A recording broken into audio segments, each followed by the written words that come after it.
Hi, everybody. Welcome to another Outdoor Recreation Mitigation Board meeting. Super excited to have everyone again for the second meeting.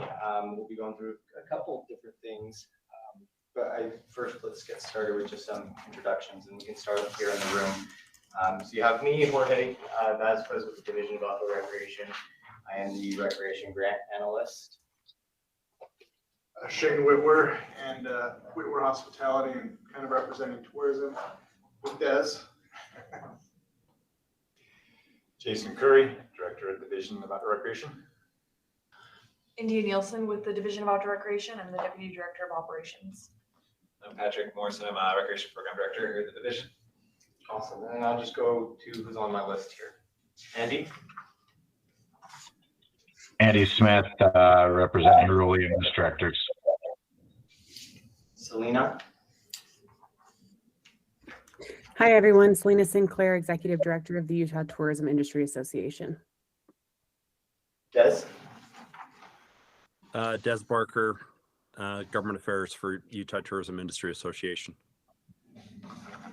Commissioner Hamner? Looks like you're muted there.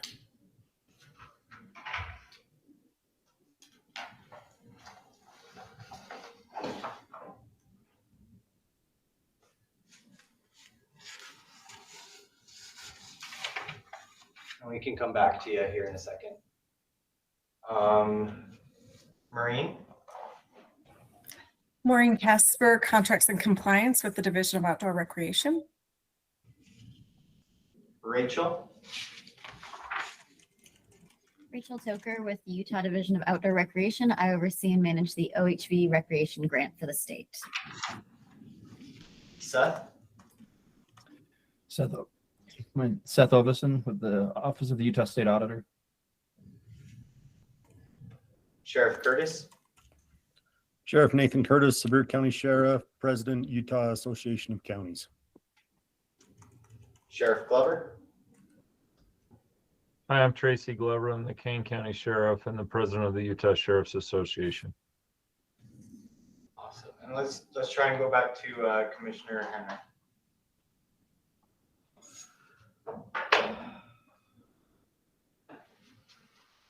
And just checking for those online. Can anybody else hear him on that end?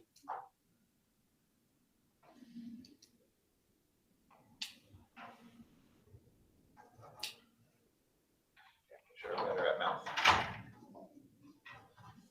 Awesome. And then we did get a few other people in the room as well that joined in. We got Commissioner Cook. Thank you. Good guess. And Tara, we're just doing introductions. Perfect. I'm Tara McKee, Deputy Director for Grants, Youth Engagement, stuff like that. Okay, I think we should be good to, Andy, if you want to take over here, you're more welcome, Mr. Chair. Okay, is that okay, or is there feedback? I caught a little initially, but is that good? Okay. Is that good for him? Okay. Yeah, thank you. Let's move on to the, let me pull up my agenda. I believe that minutes were next. Has Yes. everybody had a chance to take a look at those? Motion to approve the minutes. Who was that? Sorry. Shane. Okay. I have a motion to approve the minutes. Do we have a second? Sheriff Glover will second. All right, thanks, Sheriff. Sheriff's got a second. There's no discussion. No discussion on the minutes from anyone? Okay. We'll just, since I can't see everybody, if you have an issue with it, speak up or forever hold your peace. Okay, perfect. We'll say that passes unanimously. Next on our agenda here, sorry, I scrolled down to the minutes. Let me get back up there. is overview of state auditing report form from Seth. I know last time we kind of had questions of what was on that form, and so Seth here will kind of give us some information. Yeah. Let me just, we'll see if it'll let me show it. You guys can see. I'm assuming you guys, everybody in the room can also see my, if I share. Yes. Okay. So if you're looking for the form, I'm just going to pull it up so people can find it. If you go to auditor.utah.gov, state auditor's website, if you click on the thing here for local governments, it pulls up this. This is for the forms, manuals, and guides.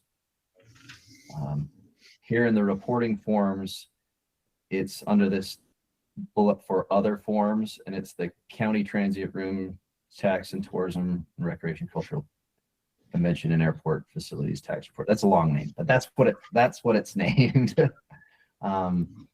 And this is what it looks like. It's in an Excel sheet. The beginning part of it starts out with transient room tax.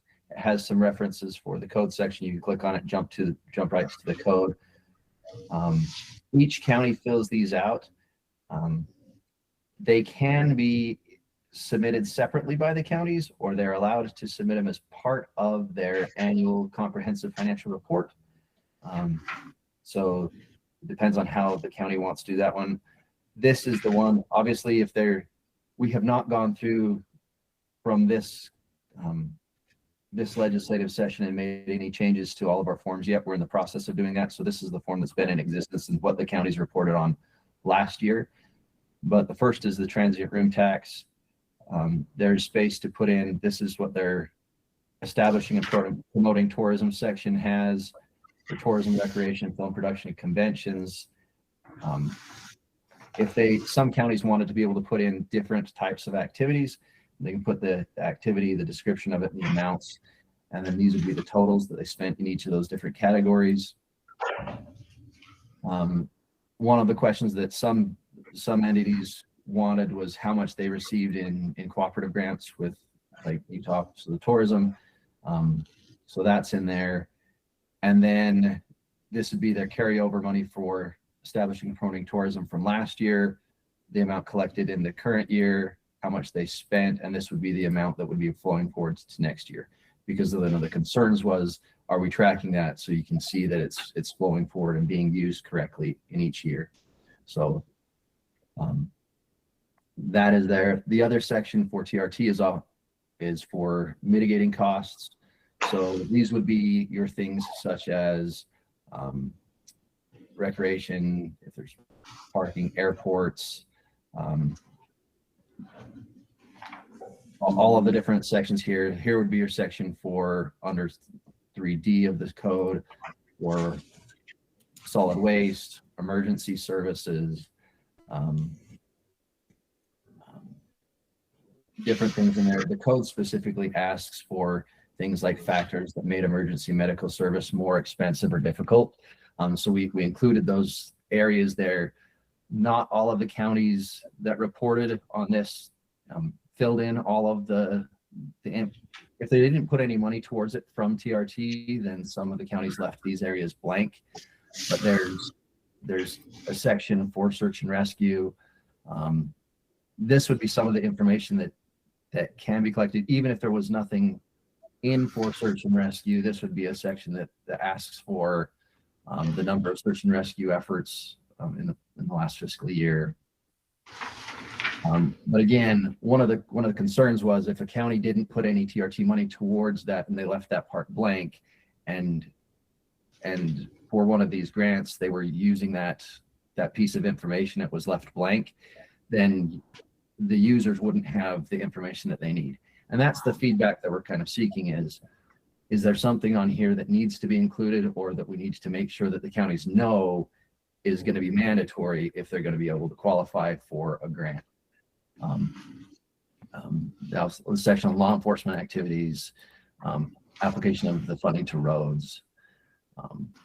These all just follow the different sections of code that are allowed uses for that. Same thing, carryover money for mitigating funds, new funding, how it was spent, and the balance. And then if counties have things that they want to be able to have more space to explain, they can put it in. We tried to leave enough space that they could put that.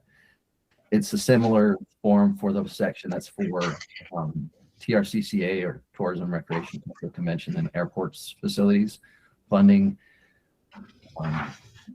So we just have the different categories that they can use them in. Those can be filled out. They also have mitigating costs that can be applied for 4th, 5th, and 6th class counties. Again, solid waste, search and rescue, law enforcement, emergency medical. But that is the form right there. One of the concerns that existed was whether or not the tourism tax advisory boards were given all of the information that they got to see this as well. So we do have, we asked for the county's name and when the information on the revenues and tourism were given to that and approved by that tourism tax advisory board. So that would be easy. So that if anybody complained about it, we could say, yep, they were given this information as well. So we can fill in that because it makes an easier audit trail. But that is the report. Since our last meeting, when we talked about it a little bit, I have not received any feedback from this group or the counties that they either really love it or really hate it, which either it's great and everybody likes it, or they didn't know that we wanted feedback. So this is a chance for anybody here to be able to provide us feedback, and if there's something that needs to be changed or it can be improved, we would be interested. So Sheriff Glover, go for it. Thanks. Yeah, Seth, maybe just a couple questions from my end. So I went through this a little bit with our clerk auditor last year when they were working through this form, and it just seemed like she didn't know for sure what to put or how in depth, I guess, of information to put on the form, and I didn't really know the answer either. So like on a category like law enforcement services or whatever that was, law enforcement activities, I guess maybe a little bit more direction on, what kinds of description you want in there or expenses, and that could apply to any EMS or search and rescue. But that was kind of the unknown from our end was, what, I guess the question becomes, how does everyone report similar data into the system, I guess was kind of our concern. And so just a little bit more direction on that might be helpful. Okay.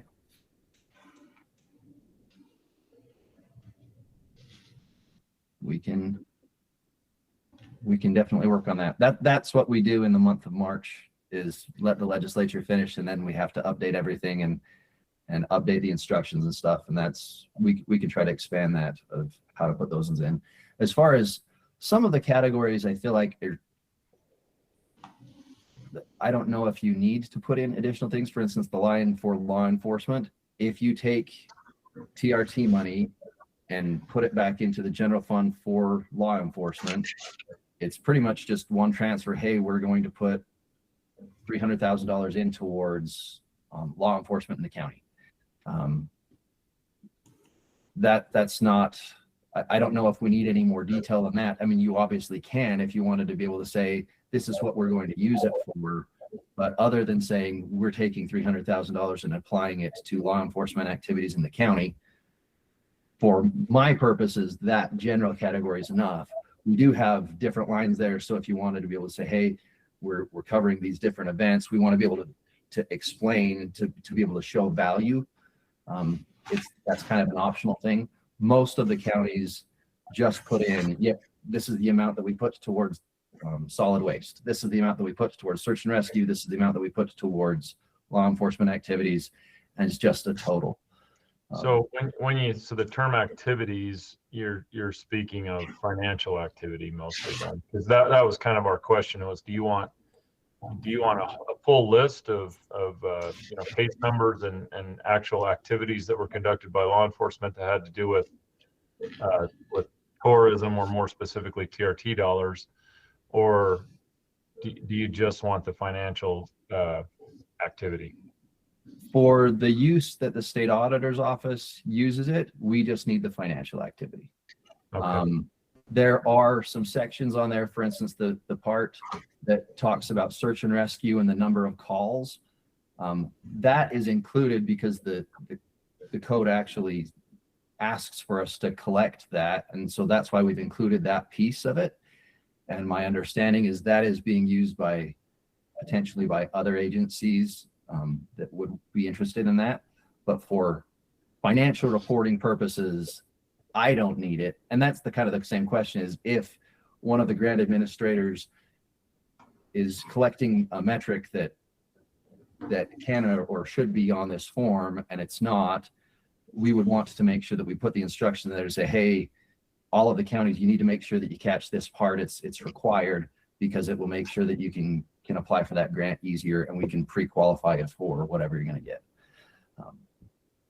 Thank you. Yeah, Seth, I guess that's kind of my question. And that this, did anybody else have their hand up that I didn't see? Okay. I guess that's kind of my question, Seth, is if this grant board, and I think we discussed a little bit last time about utilizing that report, it kind of satisfies a lot of the initial grant requirements of just, you being able to check off, did they meet these thresholds, right? Population or county class, TRT mitigation fund numbers, all those sort of things. I wonder if some of those things should be required more than optional, and then we can shorten our grant application and just have the information on there instead of having it doubly stacked onto the grant application. But there are a significant number of counties that, I know my county asked a lot of questions about call volume and stuff like that. And I think that would be good data to have on like law enforcement. I met with our sheriff the other day specifically about this, and I was amazed when he came up with the actual number of their calls that involved tourists. It was significantly higher than even I thought. And so I don't know if that's something that could be put on there. And that might help us to find the need for these counties. If they're saying, hey, we put $1 million of our TRT into our law enforcement budget's $3 million, but 55% of our calls are for tourists.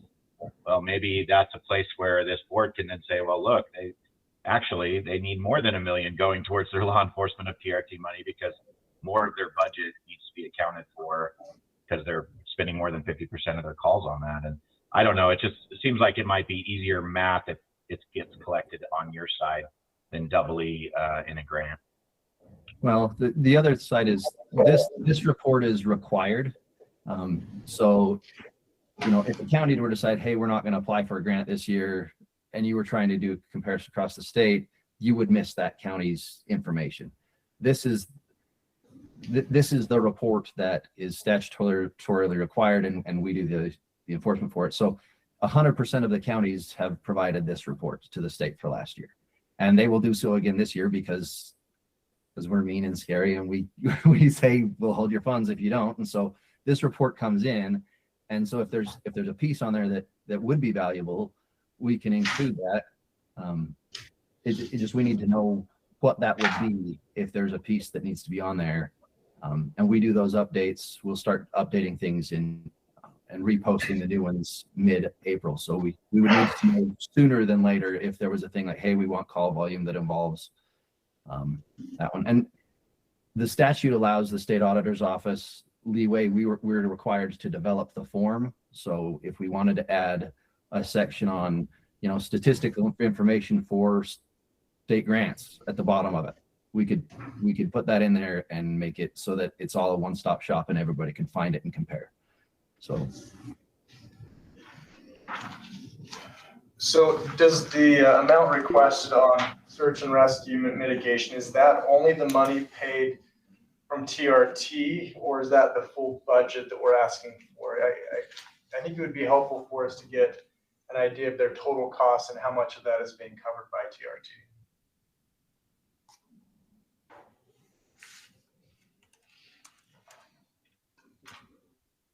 Right now, it just has the amount that is covered from TRT. So Typically, the counties will receive their money, they'll put their TRT money in a fund, and then in their budgeting time, they'll say, okay, we're going to budget this amount to go towards the landfill, this amount to go towards the sheriff's office, search and rescue, or whatever. And so they collect it in one fund and then they put it to there. But it does not currently have, hey, what was the total cost of the sheriff's office? Or what was your total cost of the landfill? That's not on the form. I don't know if it would be. If you feel like that's valuable, it would be one more field next to it and say, what was the cost applied to that? And what was the total cost of that department? I just think it's an option. Totally at it. We can put that on our application too, I guess, but it's just to see that, you know, if we're claiming that the county's got 50-60% of the search and rescues from tourism, obviously there's a push to get more money from tourism. But on the other hand, if it's 10% of the activities or issues are caused from tourism, yet 70% of the mitigation for law enforcement or search and rescue is being paid by TRT, that changes things as well. So in one form or another, it would be nice to know the percentage and the amount. Yeah, I think what changes that for me is just that not every county that fills this out will be applying for grants. And so I would hate to have all this extra data that's good for our grant program or helps us make a decision being burdened on every county that doesn't even put in an application. So I think maybe those are the things we can capture with our application instead of, you know, trying to overburden everybody with more info. That's the balancing act. Okay, is there anything else for Seth? Any suggestions on that form other than what's been brought up? We just, so everybody knows, our office is changing their state reporting system by the end of this year. We're hoping that this form will be like a web form. It'll be electronic. So you'll, instead of it being an Excel spreadsheet that you'll fill out and then add into, it will be one that you can go in and fill out a web form and be able to generate that report instead of to make it a little bit more automated and be able to save that data in a more automated way. So, and the other one is if somebody's feeling shy and they really do think that something's needs to be changed, they don't want to speak up in this meeting, just reach out to me offline and we'd be happy to consider making anything that would make it better. I was a county auditor before coming to the state, and if there's something that can be done to make it so that they don't have to fill out an extra report, that we could just get it all on one, so they're just doing one and make people's lives easier, that would be, I think it would be better for everybody. So. Okay. Thank you, Seth. Thanks, Seth. Yep. Let's go ahead and move on to information from Jorge. Patrick? Yeah, so just before we move on, I do want to say thank you, Seth, again, really appreciate you and taking the time to share that form. It's super helpful, and I tried to go back and forth between that form and looking at our application to see if there's anything that's redundant and any information that we're kind of capturing is kind of the same. So, but again, thank you and really appreciate you. And I will be more than happy to share my screen here just to give you an idea on what we've been working on this last month or so. We've been really heavy into the administrative rules. Let me share that screen real quick. Let me know if you all can see that on your end. And I can just go through it fairly quickly. I tried to give enough time for just kind of each of these sections, just to try and have a really good quality discussion, just to give enough time for everything that we have on the agenda today. But this first section here, I can just get right into it, is just more the authority and what actually gives us the authority for rulemaking. We added in the definitions as well, just some of the definitions that are kind of seen throughout the rule. We did get some changes, but again, there are some small changes that we got back from the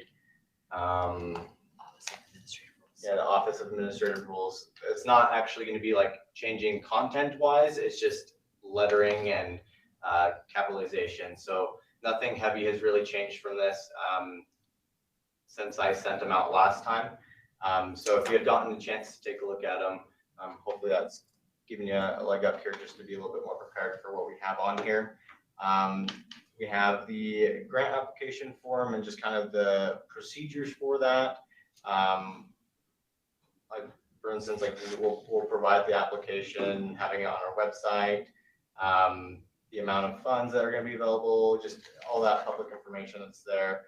We included the prioritization matrix and just making sure that we're going to be utilizing that when it comes to the applications itself in terms of how to prioritize those, as well as just eligible entities and allowable uses. The costs that are incurred, like what an eligible cost is kind of considered. Again, this has been really helpful in just kind of trying to inform our application as well. A lot of this are things that have been included from the bill and the bill language. We have the method and the formula for determining the grant recipients, and again, this is where that prioritization matrix falls in. With like visitor-related emergency costs, search and rescue, emergency medical services, your road repair and upgrades. Then we go into the smaller populations, and then visitor-related safety costs, and then those three little sections there with the solid waste disposal, law enforcement, road repair.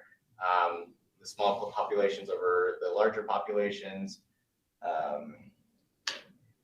and then our reporting and the reimbursement sections, which is essentially just kind of our best practices for a lot of our grant programs, and a lot of it's fairly similar. So if you've been on one of our, like I know Sheriff Curtis here on the OHV Advisory Council, so some of the stuff is essentially going to be run exactly the same way as that. There are going to be some differences, whereas this grant's kind of a more focused on reimbursement based with like EMS and search and rescue.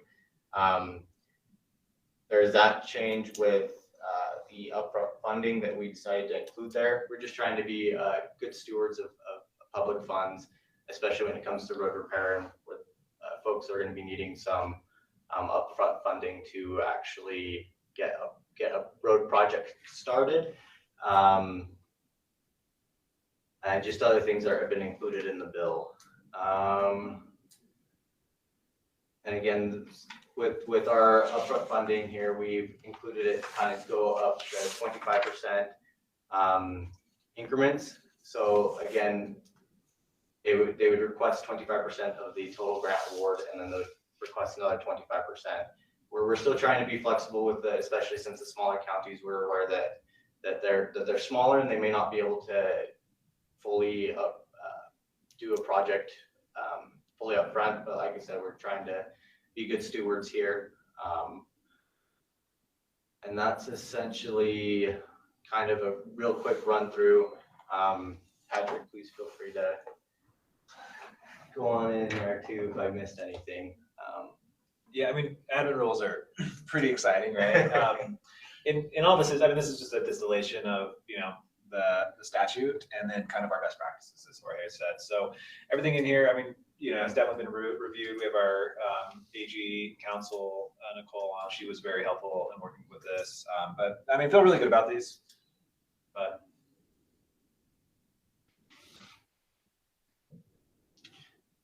and I guess it's just kind of give quick timelines and dates. So from my understanding and talking to Nicole this morning, we're looking to have like a public comment period or a hearing. We're aiming to hopefully have one this upcoming Friday. That's kind of what we're aiming to do there. But we're hoping to get this out. And like I said, we've gotten some stuff processed with like having it with the Office of Administrative Rules. So we're just working to essentially get your guys' approval. And if you have any questions or concerns, please feel free throw them out there. Anybody have any questions about administrative rule, which is so exciting? And then just clarity, we will hold that public hearing. We're looking at next Friday. You all do not need to be in attendance for that.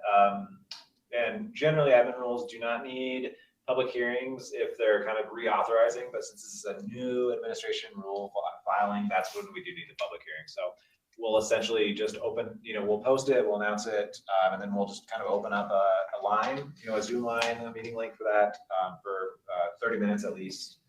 If we do get like substantive public comment, we'll certainly categorize that and send that back out to you all for review as well. And could I have one thing for this as well? Yes. Yes. The one thing that might change that timeline that we're looking at having this next Friday is just because of the time filing windows for administrative rules, and when it's going to be actually published in the bulletin for public comment, we may need to push that out after April 1st. But Jorge will keep this group notified when we actually have that scheduled for sure. And again, like Patrick said, you don't need to be there. You're more than welcome to. You do not have to be. And I think importantly, we're ahead of schedule here. So even if we do see, a few delays for whatever reason, that has been factored into how we've been trying to just get a good head start. So. Hey, the one thing that continually I get questioned on and asked about, and I feel like it's fairly clear, but I don't know if there's a way to more clarify it. Most people are asking me what exactly is the definition of a visitor. So I don't know about what the rest of you did, but I feel pretty obligated to talk to my surrounding counties, my county, other EMS agencies kind of about this. They're all interested. And so I took some time, made phone calls across Grand, San Juan, Emory, Carbon, and then also with some EMS directors. And they continually ask me, what is the definition of a visitor? And, I'm like, well, it's somebody who's there for the purpose of X, Y, Z. And they're like, well, what if they were driving through for X, Y, Z? And, there's a lot of questions there. So I don't know if there's any way to maybe tighten up the definition of a visitor, but that might help people be a little bit more accurate. I couldn't think of anything. I was like, oh, I'll come to the meeting with some ideas. I have zero. So I'm not sure. Andy, were you like looking at our whiteboard earlier and you just saw like a big visitor question mark? No, we're absolutely focusing on this as well. I mean, luckily we have some nice people from the tourism industry here. I think they probably have a good framework for how to consider a visitor, but that absolutely is going to be a discussion point today as part of kind of our notes that we wanted to talk over. So thanks for bringing that up.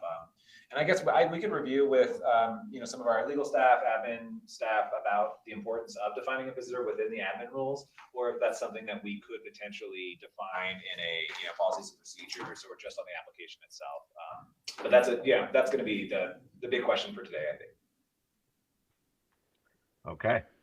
One of the questions I have is, it has a ton of detail here and there's a lot that has to happen after the application. I don't really see any details as what happens if they don't provide final reports, what happens if they don't provide the information that's outlined here. Is there a penalty? Is there kind of a hold on them applying for years after that? Yeah, I think so. I believe that's addressed in statute. Basically, like if they do not complete the reporting, then they are ineligible to receive subsequent years funding. So hopefully that'll be enough of a consequence to continue this. But again, if that's something we need to address in rules, I'm happy to take a look at that. Just want to make sure it's finished. No, that's great. Yeah, and any comments we have about the stuff, this is why we're having this meeting, and we want to take them in. So. I think, I'm not sure who raised their hand first. We got Sheriff Glover and Tracy. Oh, that is, wow, never mind. It's just you, Sheriff, sorry. I swore I saw another hand. Oh, Nicole. Oh, there we go. And she was first, so go ahead, Nicole. Oh, it's not a big deal. I just wanted to let everybody on the board know that in our actual grant contract, that's where we have a lot of the, if you don't follow these rules, this is potentially what can happen to you. And like Patrick said, it's mostly right now, it's, you just don't get, you're not eligible for any other kind of grant through the department. But the other thing is that technically we can claw back the funds. We hate doing that, but technically we can. Okay, thanks. Go ahead, Sheriff. I was just going to say, as it relates to the definition of a visitor, if we could be consistent with other definitions, like with the SAR board, I think we have a definition of a three-prong test. So like someone from the county, someone from outside of the county but inside the state, and then someone from out of state. I guess you could add someone from out of country, which would apply to many of us throughout the year. But if we can kind of keep to those same definitions so that we always just, know what we're talking about, that would be helpful to an extent. And Sheriff Glover, I mean, I guess to everybody, how readily is that available, or that data available, like when you're collecting it? Because we want to make sure that the data we're requesting is data that's being collected, but I just have no experience on that end. So I would say this, at least for my count, to speak for myself, we have not been very good at collecting this data historically, but with these changes and this potential funding available in the future, I think probably across the state, certainly in Kane County, we've started collecting that data and training our deputies and our search and rescue operators as well as our EMS folks to collect that data on every single call. So going forward, we should have pretty good data. Historically, not so much. Great, that's perfect. Thank you. Okay, any other thoughts from the group before we jump into probably the most of the discussion? We need a motion to Okay. formally approve. I don't think that we can. I mean, I think that we could get like some kind of general acceptance. And Nicole, correct me if I'm wrong here, but I think because they haven't actually gone through the public comment period and all of that, that it's not going to be. Great. This board will not be the ones approving them yet. Awesome. Okay. Yes, thank you. But if there is like a general consensus. I'm glad It's we have helpful. good admins and Yeah. attorneys on this call. Okay, yeah, there's no action that's needed is what I'm hearing. Correct. Okay. Well summarized. Perfect. Okay, let's go ahead and jump to the draft application. But before we jump in that, I did a little bit of research and I wanted to bring this up because I don't know, and I meant to reach out to Brandy earlier, but I was trying to figure out actually how many counties would be eligible for this and focus on how many counties would be eligible. And then of course my role of course is also trying to support EMS agencies. So I wanted to bring up the counties here that one would not be eligible under this current thing, just to make sure everybody's aware of that. I think it's more than we think. Like all of Tooele County, EMS, again, just EMS wouldn't be eligible. The rest of the county, maybe, I don't know. Maybe Tooele County has over 10 million in TRT. That's why I was trying to reach out to Brandy, is to see some of these may not be an issue anyways. Iron County, Uintah County, Duchesne County, half of Sanpete County, and of course Washington County probably makes over 10 million in TRT, but there's a lot of Washington County that wouldn't be eligible for these funds either. So just wanted to make sure that, like, and I read through the rules again, and it's pretty clear to me that it's not supposed to go to any private kind of entities, but a lot of counties, not a lot, there are a few counties who do pay like private entities to help or to provide their ambulance services. So half of those are hospital-based services. So it's like a county not-for-profit hospital. So just something to think about. I spoke with those folks, just trying to get an idea of how that would impact them. But just something I wanted to think about as we move forward. So, okay, Jorge, go for it. Awesome. So we haven't really necessarily made any major changes on the actual application. We made a few small tweaks. We were hoping to get a again, the admin rules are going to help inform this, as well as just trying to get in touch with Julia. I haven't been able to get in touch with her. Sent a couple of emails, and so I'm still just kind of waiting on a response back from her to kind of see what her sample report would really look like for any of the applications that she kind of receives within her survey. Because that information would be also helpful to kind of understand what would be good to kind of take out from this. Because of course we're looking to try and make this as simple as possible. Obviously, these first couple pages again are going to be those shorter questions that are fairly quick.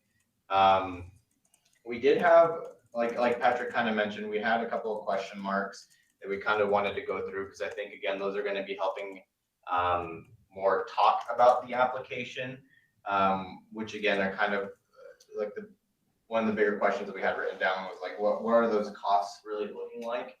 And so especially for like SAR and like EMS, and so like we really wanted to try and capture those, and so we'd be really leaning in, I think, on Sheriff Glover as well as Sheriff Curtis, and then as well as you, Andy, for just what those costs really look like. That was like one of the bigger questions that we had.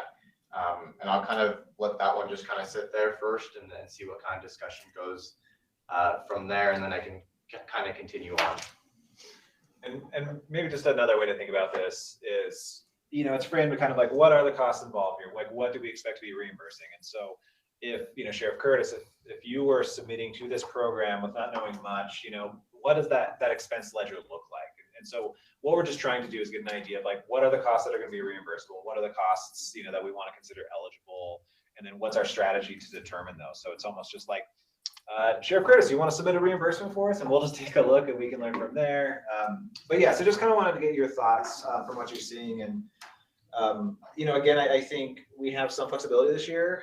I think we could invite, just like, give us every single cost you can conceivably think of, and then we will kind of determine after we get that big landscape, or what can we do right now to identify the clear costs that we know are coming. So this to me is probably the hardest part of this is understanding how the reporting function is going to work. Again, I spent quite a bit of time talking with folks across the area, sitting down with our sheriff, talking about costs and how he records those, and talking with some other EMS folks. I think this is going to be the hardest thing. I tried to make a few different like formulas. A standard cost for a call out might average this much, for a SAR call out, or a standard EMS cost might average this much, but with billing, maybe we take 50% off of that or whatever. I don't know, but I kind of sat down and tried to go through that. I think that's going to be the hardest thing. And then I also think the other thing that's really confusing for people right now is this program kind of seems to have two arms. That is a reimbursement and then just kind of like a grant program almost as well. It's kind of confusing when you read the law. And so that got confusing for a lot of folks, but I'm not sure. I think we talked last time maybe about using dispatch call out logs for time frames, and maybe what it is every agency, I don't know what SAR budget is in Richfield, but let's say it's $1 million and they go on 100 calls. Wouldn't that be great? Yeah. Let's say it's $1 million and they go on 100 calls. You just divide that out and say, look, our SAR budget is this. We went on 100 call outs for visitors. And so, per call, our cost is X. I don't know how to make it easy. It's going to be very difficult when you're trying to sort out pints of gas based on which UTV went and which one didn't, and, tire for this or tire for that. So I'm not sure exactly how to do this the right way, but those were some of the thoughts I had. Well, Andy, thank you for, I guess, you're clearly doing a lot out in between these meetings, so definitely thank you for that. And maybe something to keep in mind, right? The goal here is kind of a self-sustaining system. Is there a formula that can really unlock that? So I think those are really good thoughts, Andy. Thank you. Selena, do you want to go? Yeah, Andy, I just wanted to reference back quickly to your question on county eligibility, at least from a transient room tax perspective. And I took a second to make sure I had my numbers right for the most recent year. But within the 3rd through 6th class county grouping, the 2 counties that would be exempted from the grant eligibility because they generate over that threshold of revenue would be Summit County and Washington County. So again, that's strictly from the TRT revenue perspective within that 3rd through 6th, but those are the 2 that are excluded based on that threshold. Okay, so Summit and Washington, Wasatch doesn't make over 10 million? No. Wow, okay. The next closest is going to be Grand County. Right. That's sitting around 8 or 9, right? back up, 8 million. Yeah. Okay, thanks for that clarification. Absolutely. That's helpful. Sheriff Curtis, did you come off mute for a second? Did I miss that? No? Okay. Any other thoughts on how to do this? I think, you know, as I kind of read through the law, and then I went and watched the floor speeches on this debate from last year. That's how nerdy I am. Sorry about that, but I went and watched those. You know, it really seemed that both the senator and the representative were really interested in making long-term sustainable changes to allow for these agencies to, you know, deal with the visitation. And I don't think you can do that if we're simply talking about just the cost of a call. There's a lot of training hours. There's a lot of training money that goes into search and rescue. You know, and EMS as well. I mean, there's just, you've got to account for their total budget somehow. If we're just reimbursing the cost of the call, that is helpful. Like, I don't want to state that that's not a good thing. I just think if you're talking about making it sustainable, you have to factor in the other costs that are there. Go ahead, Sheriff. Yeah, I think I just want to say this is going to be a bit of a work in progress to get a formula that works as far as reimbursement goes, because like you had mentioned, what if Sheriff Curtis has $1 million SAR budget, which I'm sure it's at least that much. But if he has a $1 million SAR budget, then do we go off of a percentage of that SAR budget or something like that? The problem is not everybody budgets the same way, right? So if we're going to come to a formula like that in some way, then I think step number 1 would be to get all of the qualifying counties to budget in a similar fashion so that we're comparing apples to apples. Because right now, you know, some counties are choosing to do TRT transfers for search and rescue, but they don't cover any law enforcement costs out of TRT because they just do it a different way. In my county, they mostly cover law enforcement costs through general fund or property tax fund primarily. And that's sort of a product of consistency, because my commissioners didn't really want to take a lot of risk with our law enforcement budget, and the TRT funding stream could be a little more risky than property tax funding. And so anyway, my message would be, if we're going to go to a formulaic system, we definitely need to make sure that everyone's putting the inputs in the same that we're working from.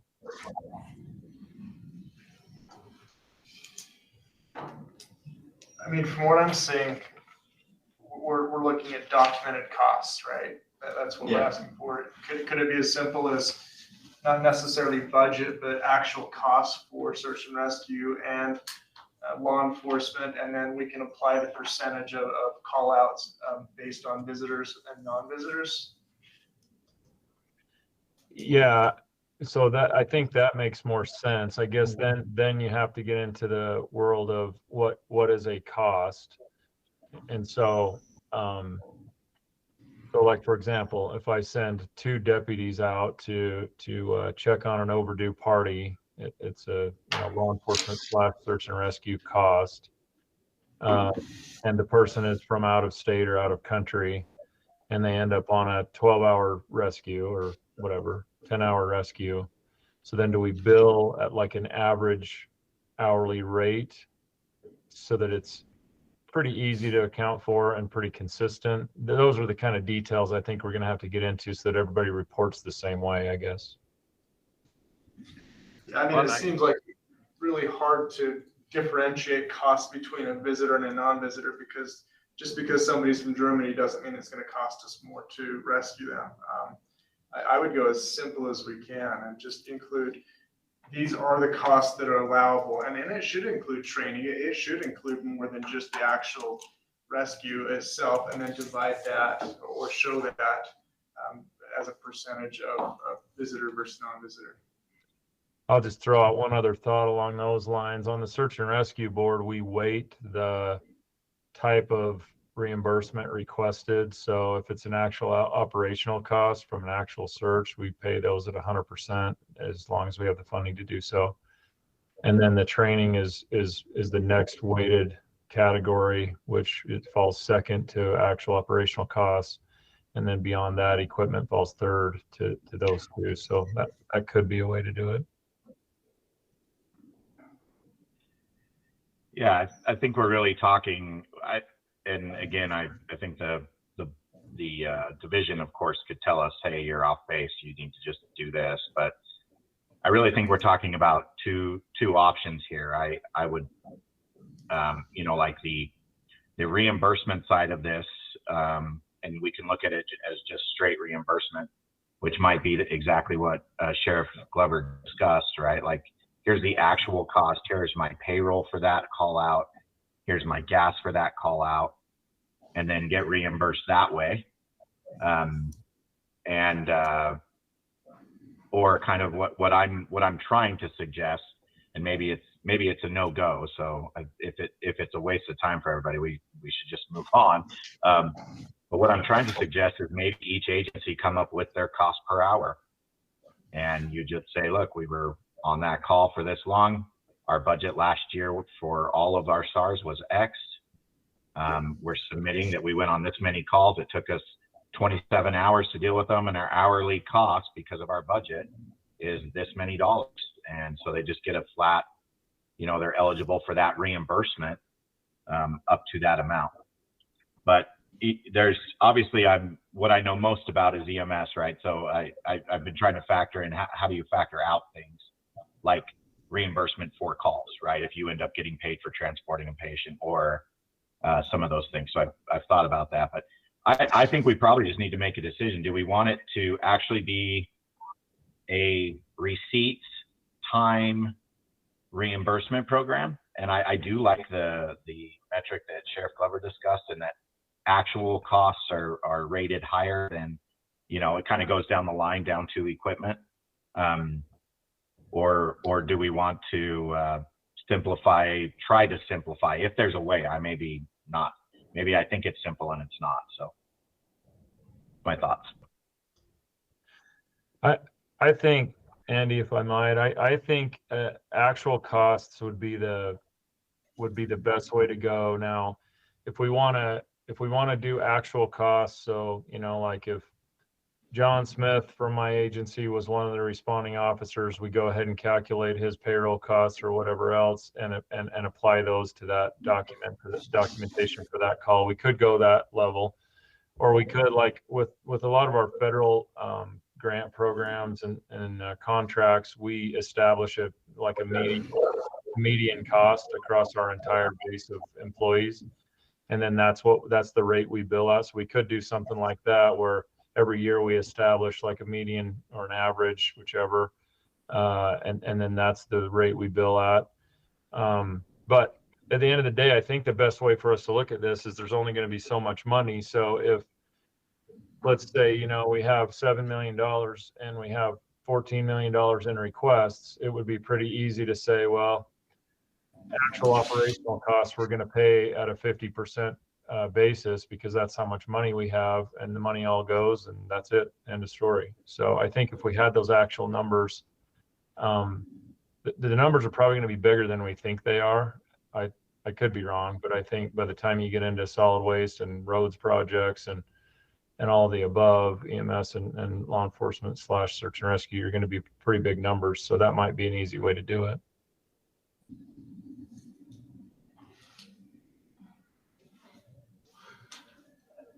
Yeah, I like that. I think each agency can, you can, like you said, median cost your hourly rate and figure that out. Include your benefits and stuff like that for those folks so that it's, you know, adequate rate. But any other thoughts on that? Yeah, I'm going to make a mess of myself for a minute really quick. This is Carrie talking for a minute. I think that some of the costs, when we just talk about the costs, different departments have different wages for their officers. Okay, some officers are happy to live where they're living and they're getting by on what they can get. Are they getting ahead? No, because their wife's got another job somewhere.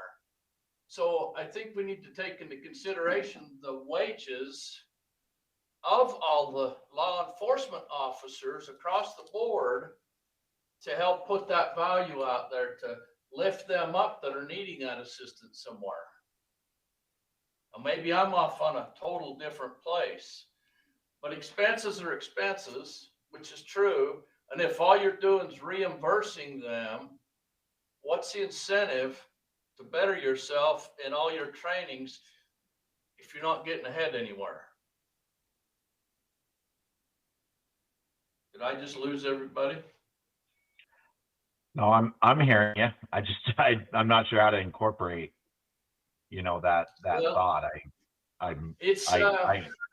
ahead. You got departments doing the same thing, doing a rescue. When you get down to the money, some of them are doing it for an awful lot less than others, just based off the wage that they're getting paid.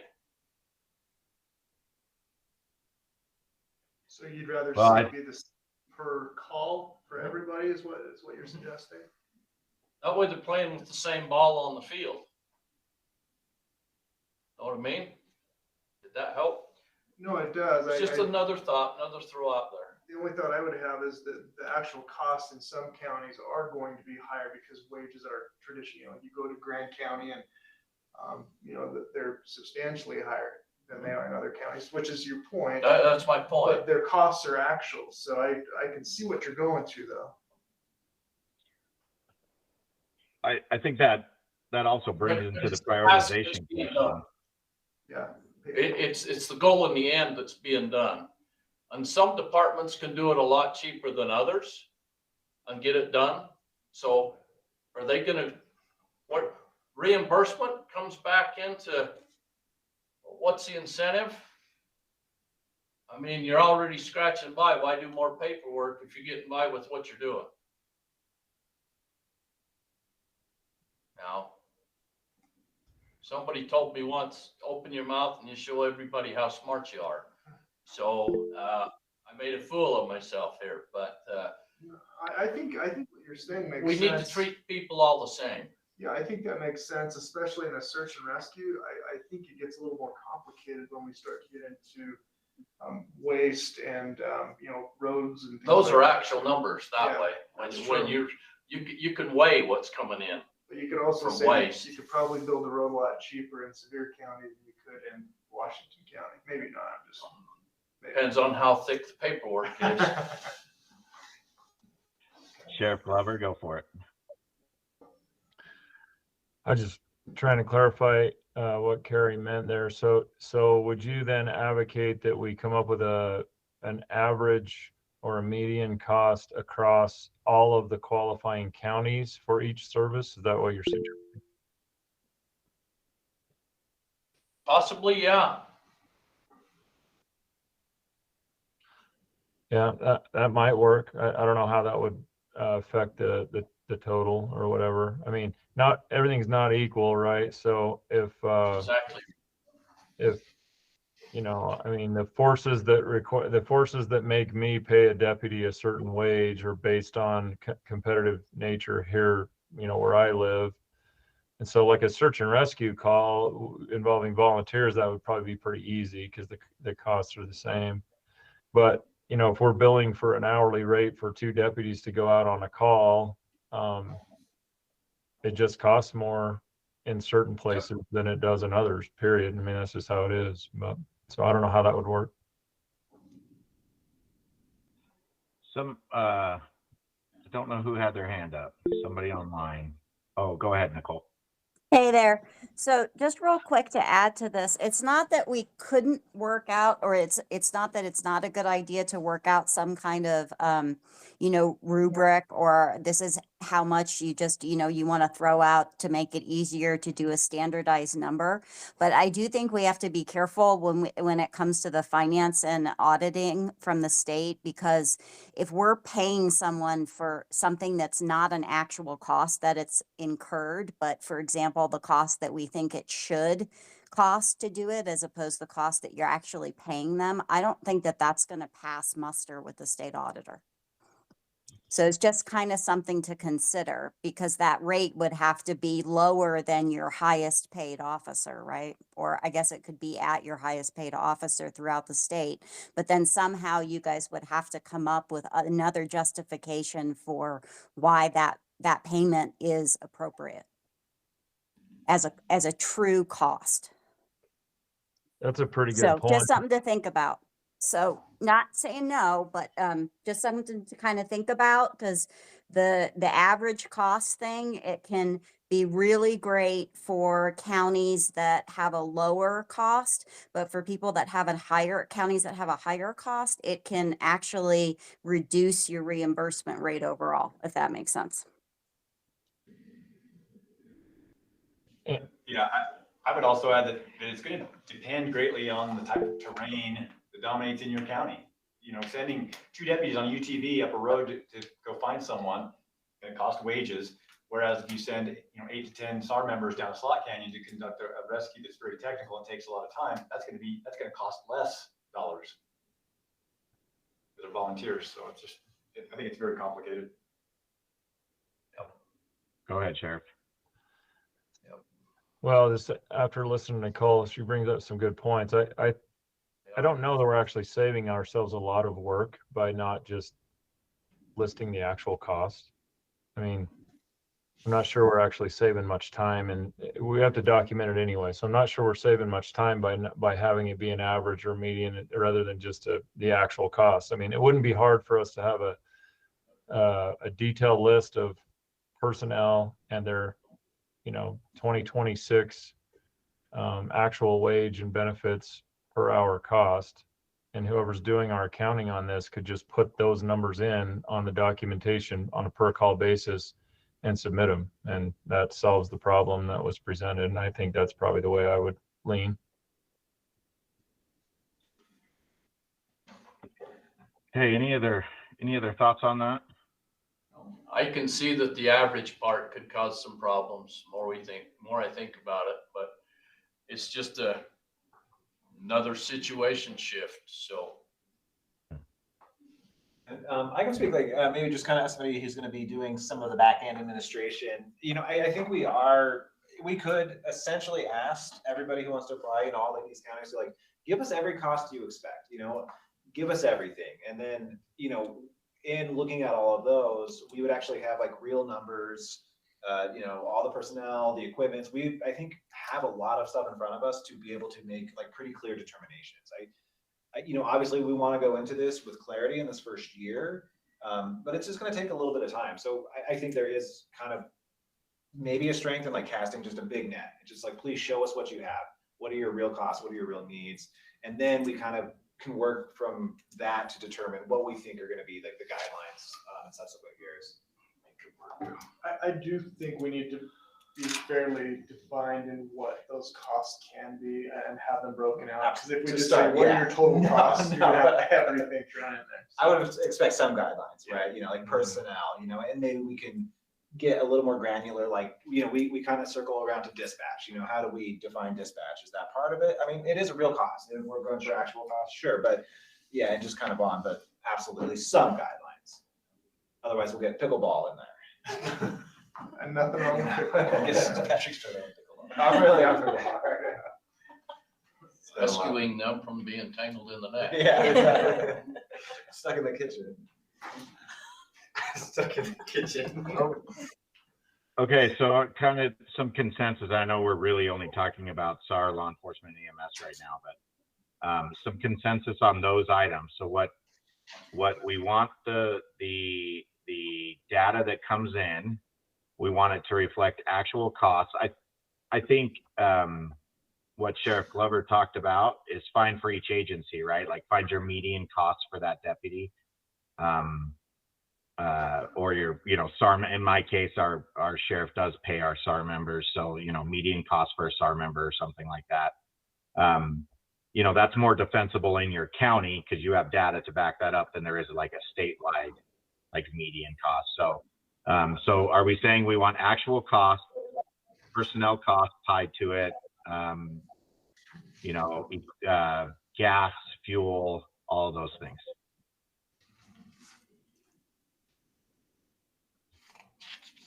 Tied to each call, each visitor that would qualify for potential reimbursement. And on our end, I think we could, this has been an awesome discussion, so thank you, everybody. We can kind of start fleshing out what that list could look like. I mean, already, just the personnel, wage benefits, gas, equipment, training, we can start kind of putting that together to at least give those guidelines for when we receive that documentation. And we might find some of the documentation is not what we were looking for, but hopefully it's going to be enough to get us started correctly. Okay, and then I would like to help you guys with that, particularly on the EMS side. Something that Sheriff Glover brought up last time, which is it's a real thing, is that EMS agencies bill, right? And so whereas I don't think any SAR agencies, Sheriff Curtis would know that, I don't think any bill anymore. I think our county was the last one to drop it a couple of years ago, but so we will have to, EMS will have to somehow capture what they made on those calls so that it can offset their costs, right? So and that is where we do have state information, where we know the average collection rate and the average cost per call, because every EMS agency in the state has to submit data on the same form every year. So we can use some statewide information there, but EMS agencies need to track it and say, yes, we got paid on this call, it covered the cost, or we got 20% of what we billed, it didn't cover the cost, whatever it is, but we want actual numbers. That's really helpful too. And I think, I believe on that TRT, the Seth's form, I believe he's also asking about that as well. So hopefully we can pull in. And I may be mistaken. I mean, Seth, feel free to correct me. Sheriff Glover? Yeah, just one other point. I know we've talked about it, and I'm sure you guys are on top of it, but the same applies to not getting reimbursed more than once from different programs. And so if I got a grant from OHV for half the cost of a side-by-side, then I shouldn't be able to also apply to this for more than the other half. And the same applies with the Search and Rescue Board. If we're getting reimbursed from somewhere else, then should only be a one-time thing. I think that was in the application, wasn't it? Yeah, and I think that's in staff too. Yeah. And our OHV grant admin is so detail oriented. So yeah, we have VIN numbers, we have it all. So we will be able to reference those, and we could even collect that as part of the reimbursement. Like we require VIN numbers, and I think Julia, that program also funds some of those as well. So we can kind of see what that data looks like. But yeah, that's a great point, Sheriff Glover.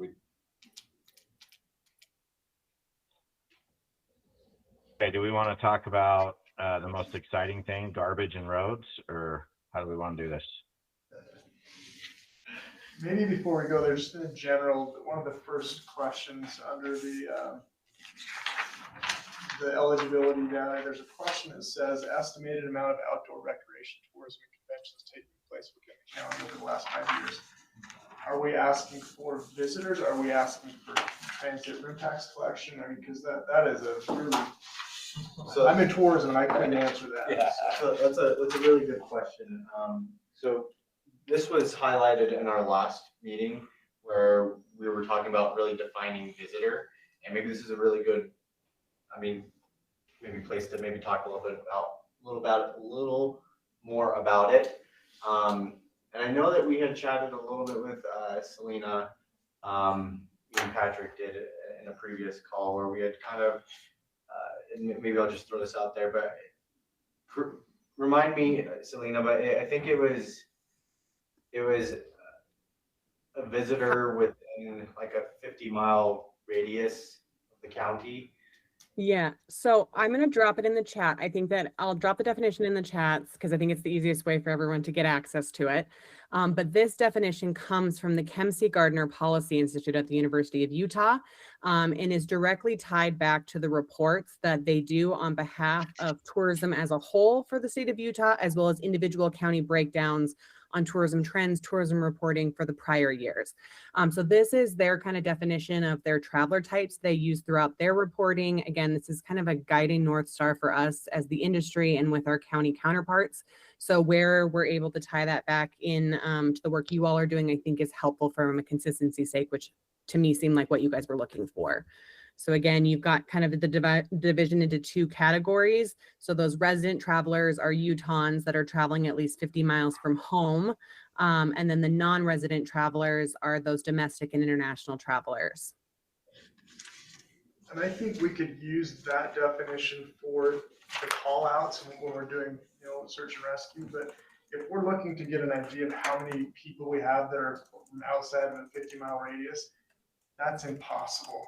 I mean, from a hotel's standpoint, addresses don't often reflect where they're actually from. I mean, you have campers, you have a lot of other people who qualify as visitors. It seems to me that we need to get to the really why this question is here. Are we just wanting to know how heavily the county is impacted by tourism?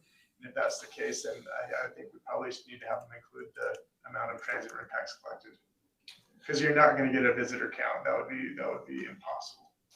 Yeah, and Good point. And the reason why it's there is just because the bill is asking us as part of the prioritization to factor in the amount of visitation, tourism over the last Rolling 5-year average. Yeah, and so, but yeah, this discussion is really important because if the bill's asking us, we're just like, okay, how do we do this? And if we can't do that, we'll need to figure out how. Yeah, we have to make it very general and probably not super informative, but we want to satisfy what the statute has asked. Selena, does the Kempsey Gardner Institute do that every year? Yeah, so they have a county breakdown that they try and report for every year. Again, the cycle of when they're gathering the data and have it to process is usually for the year prior. So we're just now kind of diving into 2024 data, even though we're moving into 2026. But there is a better breakdown. I will start putting some links into the chat as well to help direct you all to where those exist on the individual county level as well as the statewide reports. Nicole, go ahead. Just real quickly, from a legal and administrative position, I think that it would be, I really like Selena's approach with taking some numbers that we kind of already have reported for the state. And I appreciate that these might not be as accurate as everybody would like, and that they're challenging to measure, and that there is no real way of measuring if someone's 50 miles away from their home or not. But at the same time, it does give us some data, at least for us to be able to start with, that is generally accepted and would be uniform for everyone. So with respect to people before kind of wanting to make it more uniform, that might be a really, really good adoption of that definition. Yeah, and why can't the grant just say this data can come direct from Kempsey Gardner for whatever the latest year is available? I mean, it's a common, we use Kempsey Gardner's stuff all the time down here for tourism. I just think that, if 2023 data is available, but it's 26 and you're applying, well, great. If that's the best data we have for visitor metrics, I don't mind being a few years behind on the actual data. As long as everybody else is, right? Yeah. Well, and Andy, I'm just everyone. So I guess first, thank you so much, Selena. This is just great input. But I think one of the questions Jorge and I have really been talking a lot, why we're having this discussion is what information do you need to do your proper evaluations? What do we need to collect on the application? And so this is something we don't even need to collect via an application if we can use this as a reliable resource. And this is stuff we will just prepare for you, as we're trying to help staff this process.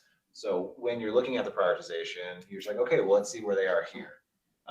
So I think that's a really elegant and simple solution. And it is may. The language in there is that the division may use the amount of outdoor recreation or tourism taking place within an eligible county. So it is not a requirement. I love us all in May. But yeah, like Shane, Andy, the rest of the board, if we pulled this from the application and then we were able just to kind of prepare this information to help you in your evaluation process, does that sound ideal? Once we have that information, that's great. And it would help them with the application because they're not going to know what. Yeah, no, we want to make this as simple as possible, but with that standard that you have what you need to evaluate. This is good to know. Thank you. I'm absolutely on board with that. I think that's an easy solution and one more question. So, all right, go ahead, Nicole. Hi, just real quick. So when you guys do that, if we're going to start using this as one of the metrics, and again, I think it's a great idea and it's a very simple and elegant solution, as Patrick said. So thank you, Selena. Oh, now I forgot what I was going to say. Sorry, guys. Oh, I remember what I was going to say. If I think it would be really helpful if the counties could look at the data in there in the tourism report and make sure that they feel like it's a reasonable number, if that's the number that the division's going to rely on. Thanks, Nicole. That's exactly what I was going to say. Maybe leave an open question there that says, have you reviewed the latest data from Kempsey Gardner?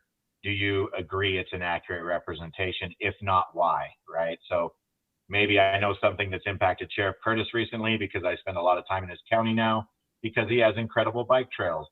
And NICA does a ton of bike races over there, and that's all my kid does, right? So, that's something that's a little newer that may not show on the Kempsey Gardner report, but that, he could put in there as, hey, we now have 3 bike races a year that bring, 2,000 kids and all their stupid parents with them. That's something that he could put in there. So I'm one of those parents. I get it. Yeah, I'm one of those parents too. We were just in Springfield for a bike race. I get it. Yeah. But I do think, I think the division needs to have the ability to have kind of a set number. But, if you guys wanted to have some kind of explanatory note or something, that could be, really helpful.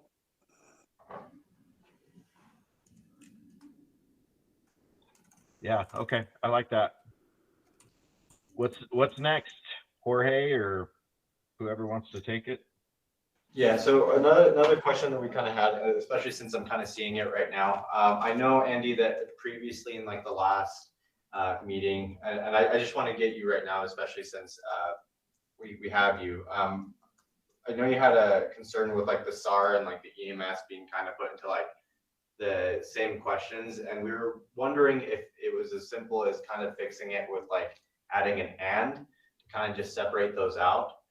That was something that me and Patrick were kind of just talking about a few days ago. So like, for instance, like addressing the county's current ability and capacity to manage SAR and EMS before it was slash. And so we want to make sure we capture your concern. Just wanted to double check that there. Well, as I said, it's not a big deal to me. I just want to make sure that there's a place, like, I don't want either to affect either negatively, if that makes sense. And so it's more of just for that reason. And on Seth's sheet, it is broken out.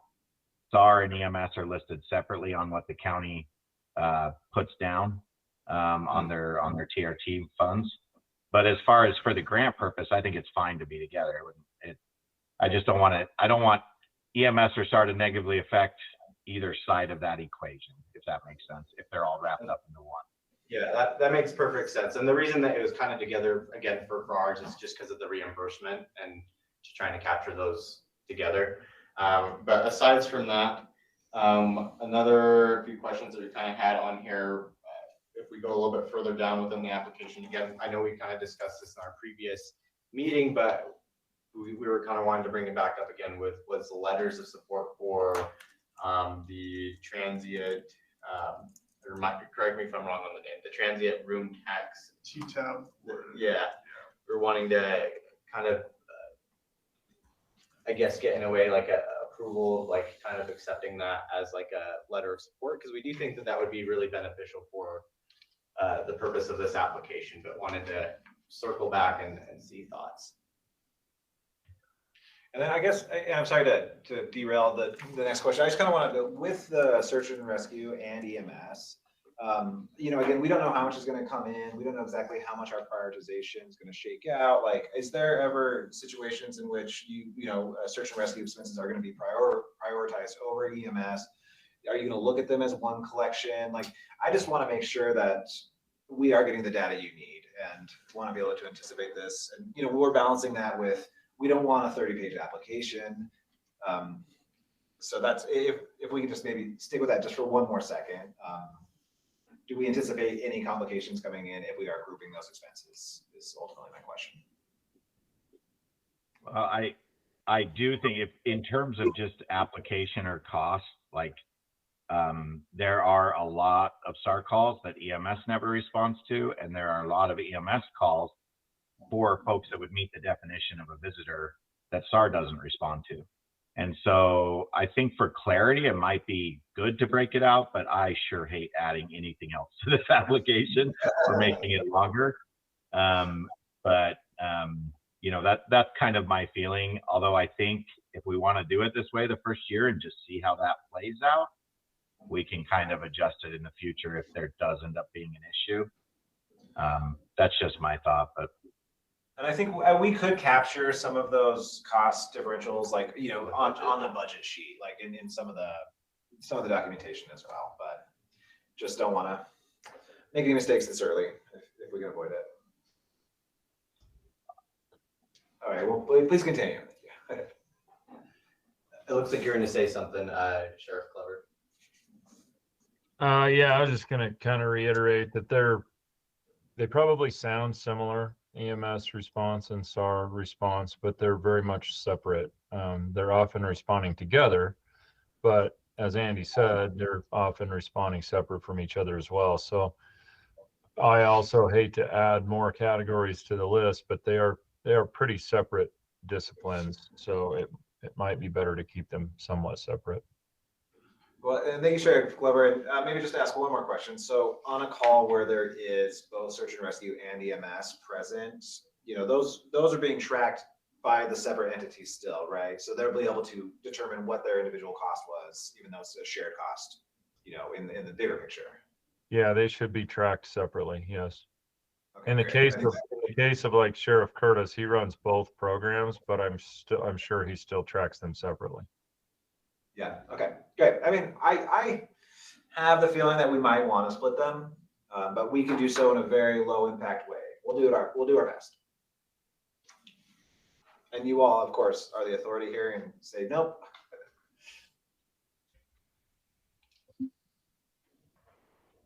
There was something else you mentioned. What was it? We were starting to move on, and I had a thought about that, but I can't remember. Yeah, we were getting ready to talk about the letters of support and the tab board or the transient. Is it transient or tourism? Selena could help us with the actual definition. Tourism Tax Advisory Board, TTAB. Yeah, TTAB. So I heard very clearly in the last meeting that there was concern about having them involved because they can, and I'm sure some counties have seen it. Sometimes the tourism board takes a little too much authority, I think, sometimes, and there's a delicate balance there between the county commission and the tourism board. But at least in Grand County, I met with the tourism board specifically and asked them that question with two members of the commission there, and our tourism board and the two commissioners said they think that it should run through the tourism board, letters of support and potentially even priorities. Again, that can be overridden by the county commission, but I think having a letter of support at least would let them feel involved, considering they're also helping to make decisions on the rest of the TRT funds. But that's what ours said. I'm open to whatever. I don't deal with that board very much, so. I think it's important to have their support, whether it's a letter of support or just that it was approved by the TTAB. That would make sense to me. I'm good either way, but it is important that they're included. I think that's part of the language initially was that they were trying to get the TTAB boards more involved because too many counties aren't utilizing them correctly. I don't know if I actually saw anything in the bill, for instance, but I noticed, I know that was like part of the discussion, for instance, for what Seth was kind of discussing and talking about, and I know that it was at the bottom of his report for the state auditors. So that was another thought behind it, is trying to align with that. And would it be helpful to maybe just kind of think about, because I'm looking at Sheriff Curtis's comment, to just better understand what they are doing, because like it was my understanding that they're kind of working to look at this funding and how transient room tax is being used, and as well as that it's being used appropriately for things like mitigation, and so they would be able to give the approval that like, yeah, we believe that it has been used appropriately for mitigation, and we're also supporting that we need more through this program. Like, is that? Well, in truth, the TTAB should be reviewing this anyway. It should be part of the county's tourism budget. I mean, at least the portion that's going from transit room tax, because they have kind of oversight of that. So yeah.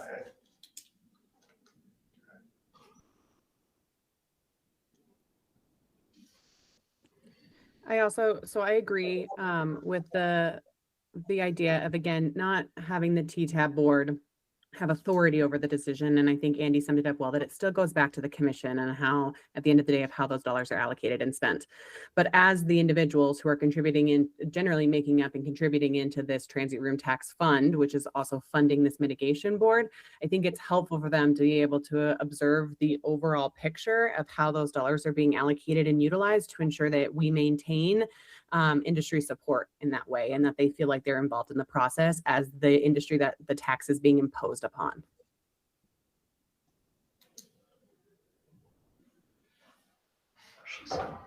Yeah, thank you, Selena. And I guess maybe one question I have about this is what, and I'm just trying to examine, like, what does it look like when? And in this case, what does it look like if a tourism, a TTAB does not want to submit a letter? Like, how would we navigate something like that? And I would hope that this is a good opportunity, if there is any conflict between these, this is a good opportunity to bring them together.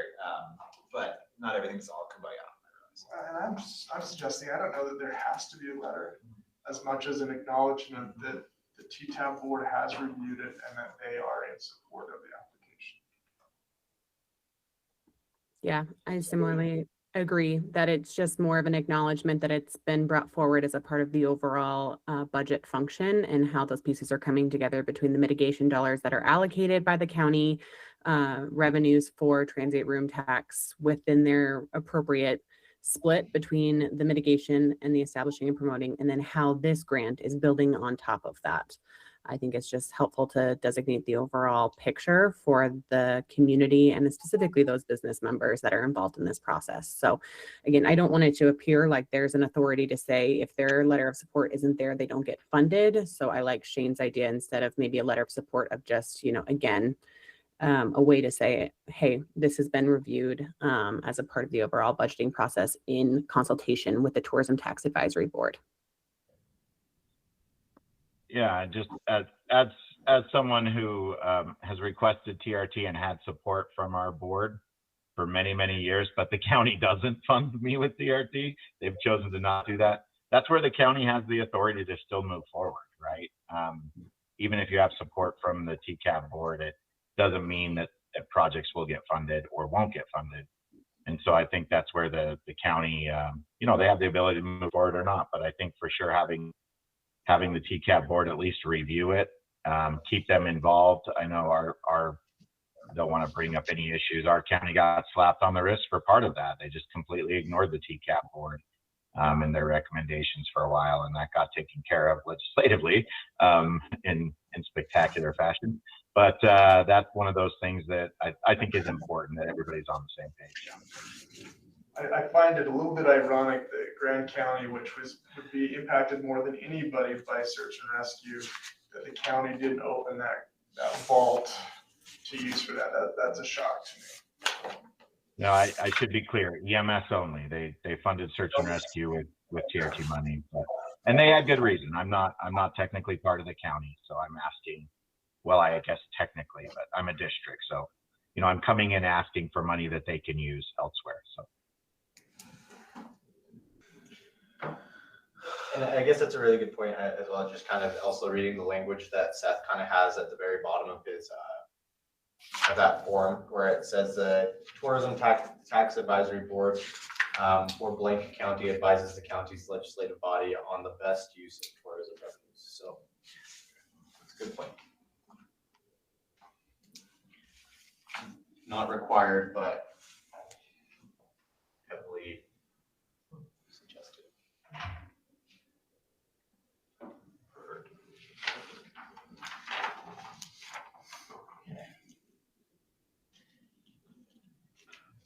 And we've kind of hit some of the bigger points that I have on my list here. And so the other question mark that I have on here that's we kind of touched on it a tiny bit. I don't know how deep we necessarily went into it, but it was kind of what's unnecessary within the application for your guys' evaluation. I think that's kind of the last thing that I have on here, but maybe circling back to that little small discussion that we had. If there's anything else that you have seen in the application itself that you feel that is more unnecessary for it, that would be helpful here. And I think to clarify with us, you know, the application, this is probably the last thing we do because, you know, we have time for it. You know, with the documentation we have from Seth, you know, we're absolutely going to start, you know, cutting out what we know is going to be collected there. But yeah, we want to make sure that this is not so cumbersome. There's, you know, I've mentioned it a few times, what's the perfect balance is least cumbersome and gives you everything you need to evaluate. And this is something like we could certainly make, you know, we have a few really good changes that have already been kind of brought up here. We now have Seth's documentation. I think, you know, we can sit back on this end and revise it and kind of get into what we think is going to be its newest draft and have that sent out for comment, for suggestions there. And I think the other one, if we may, is ongoing costs, you know, because I think we did a good job kind of considering, okay, let's start writing a list of what are the reimbursements. But I think in the same sense, that's going to be maybe a next focus for us is looking at what are the eligible ongoing costs. You know, what do those look like? I could name a few, but I know the list is probably a bit more than just like, oh, additional law enforcement, you know, during peak season or something like that.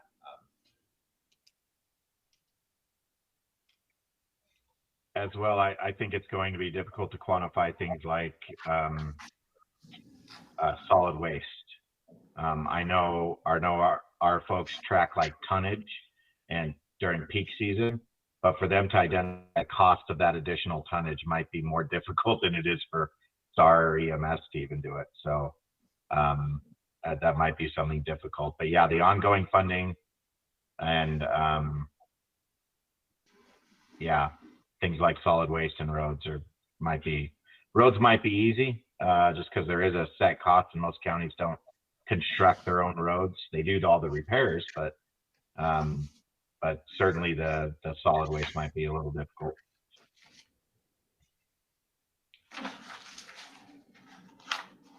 And Sheriff Curtis has the question, does the budget sheet allow for depreciation of equipment? Yeah, I mean, I think that's a good thought. You know, I think if people are putting in reimbursement, you know, and they're putting in mileage, we would look at the mileage rate, not necessarily covering just gas, right? But gas and wear and all of those things. I mean, does that kind of get to what that question is? Or are you thinking about ongoing, like as part of the ongoing costs factoring in depreciation? Splitting out the cost, I'm not sure that's a tough one. Because so that is a tough one. So I'm looking at it like, you know, we can get mileage rates with like some of our vehicles and some of those things. But I'm thinking when you start getting into your heavier equipment, that's going to be a tough one. You know, if you're out having to grade a couple of roads or using equipment to maintain a road just because it's wear and tear, you know, where do we get, because it's way more expensive on a road grader than it would be in a side-by-side or a vehicle. Just something to consider. The quarter mile for the road grader shouldn't be the same as a quarter mile in a car. There should be rates. There's only about 50 times more expense in replacing a road grader than an ambulance. So ambulances are what, 325 with no equipment in it. That's just the rig. you know, you're $1.5 million for a road grader or something. I don't know. I haven't purchased one lately. So those are just all some of those things to think about when you're going into those. Could we potentially use the FFSL rates? Yeah, I would agree. FFSL. Forestry Fire and State Land. So there's a cooperative agreement where all of these pieces of equipment are going to be already assigned a rate, daily rate or hourly rate. Just refer to that and use it as the guide. Yeah, I think road graders, dozers, UTVs, trucks, ambulances, I think they all have an hourly rate in FFSL cooperative agreements. Shane, were you gonna say something? What about the depreciation side of it? You got your rate That of kind of covers operations, It's all straight just rate. general, all right there. Yep. Yeah, it'd be higher. How complicated do you want to make it? Thanks. Commissioner Cook's like, oh, we can use averages here now. No, don't start now. What about stuff like a drone? Yeah. Search and rescues use lots of drones. Is that included in those rates also? For their equipment. Yeah. That's good enough. Should be. And the operator. Those drones Well, can some save operators are hundreds of not as hours good a as year. others. This is the rate. Sometimes you have an operator kind of give it a little rough crash landing, so you fix it. Him too. I don't know, maybe introducing FFSL was not worth it. Yeah, I mean, you're going back to averages, but I do think there's got to be some capture for depreciation of these assets. And There's don't let me stop the average stuff, okay? Because it makes common sense to use that rate and that tablet, that graph that's already made for usages of equipment. That's different than a person. Yeah, and I think, yeah, a rate is a rate. Yeah. No matter the age of the. I mean, there's a lot of consensus in this room. I think the FFSL equipment, that's going to be really helpful. and they do. I mean, I've sat on that group that helps set those rates for a couple of years. They definitely do take into account depreciation, actual wear and tear, you know, everything that goes into it. They have a spreadsheet that they use that just factors all of that based on the initial purchasing cost. So they do a really good job with those rates. This is just more for my benefit, that underneath the visitor-related safety costs, if you were to have underneath there the different sections for solid waste, law enforcement, road repair, I don't know, it all blends together for me to look at it. It would be helpful just to separate that out a little bit. So there are specific questions to each one that are separated. So, and I guess, are you thinking more in like separating the sections as like, this is kind of broken out? I mean, you've already got, you've got questions underneath the visitor-related safety costs tied to solid waste law enforcement, but I don't know, they all flow together. You go from solid waste to road to, just having something that would separate that. Again, more for me when I'm looking at the applications so that I know I'm looking at road versus solid waste. That's fair. Lazy for me. I dare say we're experts at the staffing part and like preparing resources for you all. So like those are great requests for us beforehand, so we can like make sure to get that prepped for you. If how it's displayed on the application, doesn't vibe with how you want to review it. So.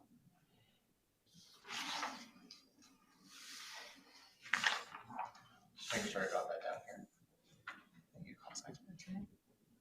here. I think the only kind of question I have on the rest of this application is, you know, there were two pretty clear things in the both the I think you captured them in rule 2, but in the code was that, you know, prioritization of smaller areas, or, you know, showing that, you know, you're unable to cover the cost with your current things or current tax base. I think in in practicality, we got to figure out what that is. And maybe we wait until we start reviewing grants to figure that out, and that's okay too. I'm open to whatever you guys think, but are we going to essentially maybe take their, a county like mine who has a higher tourism rate, maybe they, submit all their reimbursements, but then have a percentage reduced because they have a higher TRT than other counties, or, I don't know how we want to factor that. And don't tell my county I just advocated for that, but I don't know how we want to factor that, but I do think, to be true to what they wanted, the support's supposed to go to those areas that are highly impacted but don't have, at least most of the support should go to those areas that are highly impacted but don't have the same tax base as some other areas.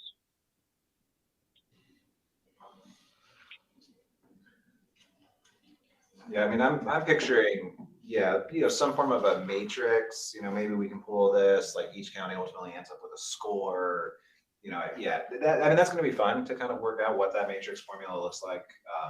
And hopefully that's something we can absolutely go into that meeting with, as opposed to try to think of it on the fly. So we'll spend some time thinking about that, looking at these. Okay. And then the other thing I just wanted to bring up, since we talked about separating SAR and EMS and the grant question, you'll also just make sure to include in that EMS side that, we also want to make anything that was requested through the state EMS grant ineligible. So, there's the one for SAR that DPS does, and then there's, well, I guess it's all DPS now, but then there's the BEMS grant that is for rural EMS agencies. So just want to make sure to count that as well. Do you want, sorry, this is Tara. The OHV recreation grant also allows some type of SAR equipment purchases. Do you want that to be something, so they're not doubling up there? I think we already. Yeah, I think any of those grants, right? We want to make sure that an agency isn't applying for the same thing through any of those grants. What I was confused about, not just applying for the same, doubling up to pay for the very same thing, but the very same types of things. Does that make as much sense? Yeah, that might. Sheriff Curtis may have some thoughts on that. So our EMS grants, the majority goes to pay for equipment, and I don't know how that is on the other grant programs, but I'm pretty sure the majority of ours goes for equipment. Certainly, with this being a reimbursement program, I don't know that, if I apply to the state grant for a new Zoll monitor or something like that, I don't think that would make just my reimbursement request ineligible if all I'm requesting is time and materials, essentially, of that ambulance call. So. Right. Okay. Go ahead, Sheriff. So I would dare say we need to list any and all grants or other funding sources they get money through. So like some of your EMS, it's per capita, it's a little bit. There's some training, it's a little bit. And there's some counties that are eligible for those on some different grants as well. So those grants are very specific. The outdoor rec OHV grant is very specific on what you can get and how you get it. It falls into certain categories. Some of this will cover other areas that doesn't cover. So I think one question we need to ask, no matter what, has this been, any part of the funds been reimbursed through any other grant or other sources? That way it covers everything. Yeah, there are federal grants too that would need to be evaluated differently than state grants. I mean, we don't want to match state money with state money, but do you want to consider federal grant as a match or as costs? Yeah, I think that's one of the reasons why I think the road discussion, I know we're probably not going to get there, but that's kind of an important one because there are a lot of federal grants for road building that you can match with state money, and maybe that is somewhere where I feel comfortable with that. But I think for SAR EMS equipment, stuff like that, I think, yeah, it's one grant or the other, not both.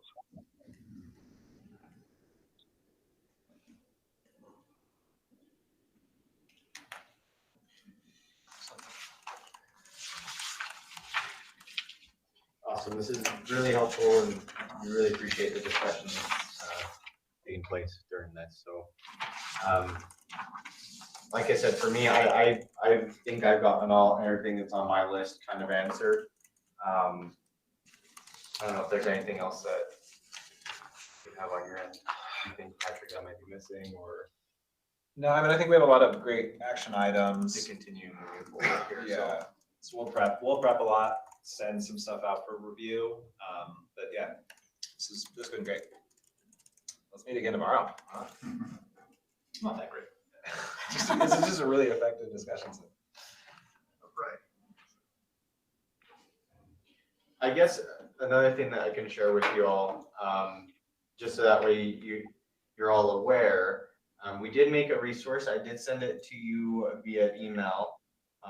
Is this one pager that you can share with your respective counties and just other folks, just to give folks an idea of what the program or what the grant is and what it's aiming to do, and a quick overview of when we're aiming to have the actual grant cycles, so July 15th through August 31st, and then the eligibility requirements, and then actual eligible uses.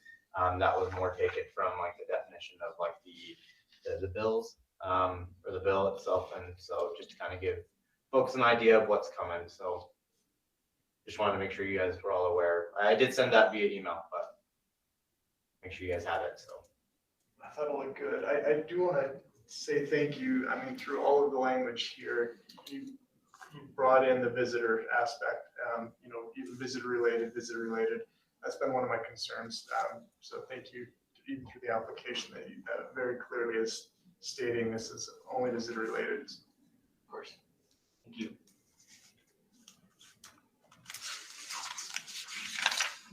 Okay. Jorge, any other, or whoever, any other information? That's it for me. I want to capture that comment that Sheriff made at the end there. I'm jotting it down. Right? Yes. I think that's a good distinction, or a better, more general category, public safety versus law enforcement specifically.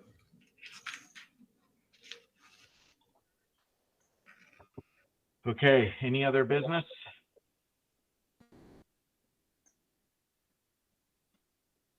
Any public comment?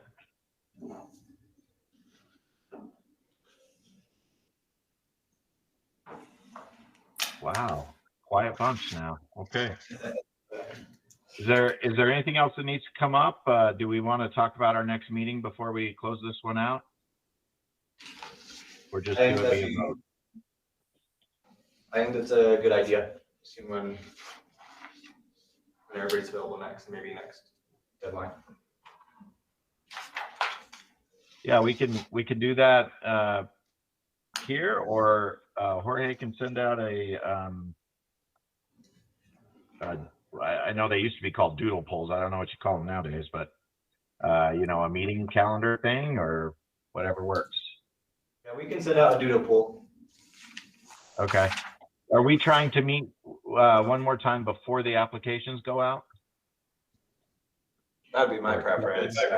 Yeah. I don't want to be greedy, but I would anticipate, one, maybe two before, if possible. Yeah. And that's with like the hope that we can get a little bit of commentary review just via email as we're sending things out. Okay. Yeah. Well, send out that calendar and we'll try to make something work for everybody. Awesome. Thank you.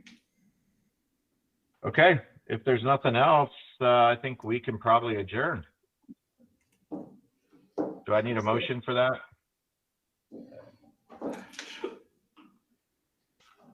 No. Yes. No. Okay. Yeah, I think when you get to the end of your agenda, I think you can just be done, right? Okay. All right. All right. Yes. Thanks, Nicole. Okay, see you, everybody. Thank you.